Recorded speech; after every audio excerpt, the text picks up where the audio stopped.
નમસ્કાર મિત્રો, હું છું ડૉક્ટર દીપેશ સોરઠિયા. આજે આપણે એક કન્ડિશન વિશે વાત કરીશું જેનું નામ છે એન્ડોમેટ્રિયોસિસ.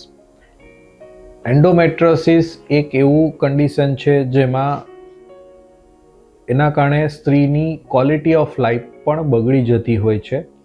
અને આપણે જાણીએ છીએ કે સ્ત્રી એક ફેમિલીનું એક પિલર હોય છે, એટલે એમની ક્વોલિટી ઓફ લાઈફ બગડી જાય તો આખા ફેમિલીની પણ લાઈફ ડિસ્ટર્બ થઈ જતી હોય છે.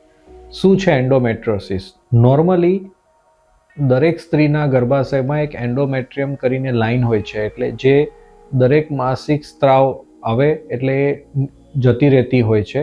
જ્યારે એ લાઇનિંગ માટેની જગ્યા એટલે કે ગર્ભાશયની જગ્યાએ બીજી કોઈ પણ જગ્યાએ હોય, જેમ કે અંડાશયમાં, ફેલોપિયન ટ્યુબમાં, પેલ્વિસમાં, ક્યારેક રેર કેસીસમાં હાર્ટની આજુબાજુ, ફેફસાની આજુબાજુ, તો આવી બધી જ કન્ડિશનને એન્ડોમેટ્રિયોસિસ કહેવામાં આવતું હોય છે.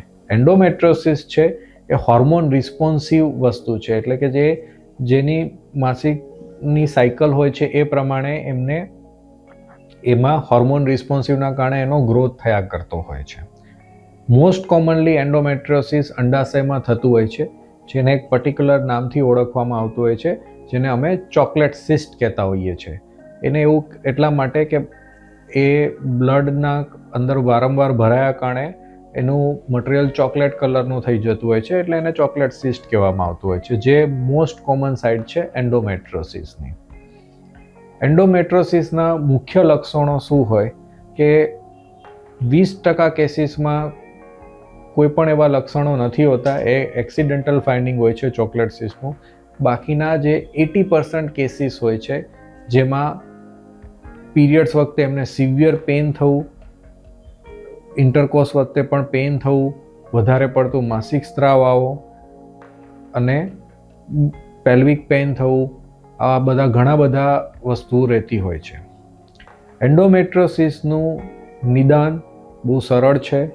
એક સાદી એક્સપર્ટ સોનોગ્રાફીની મદદથી એનું નિદાન કરી શકાતું હોય છે.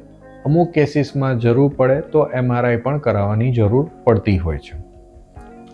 નિદાન થયા પછી મોટાભાગના કેસીસમાં સર્જિકલ ઇન્ટરવેન્શન કરી કે ભાઈ દૂરબીનથી તપાસ અથવા તો કોઈ પણ બીજી તપાસ કરી અને એન્ડોમેટ્રિયોસિસનું સારવાર શક્ય બનતી હોય છે.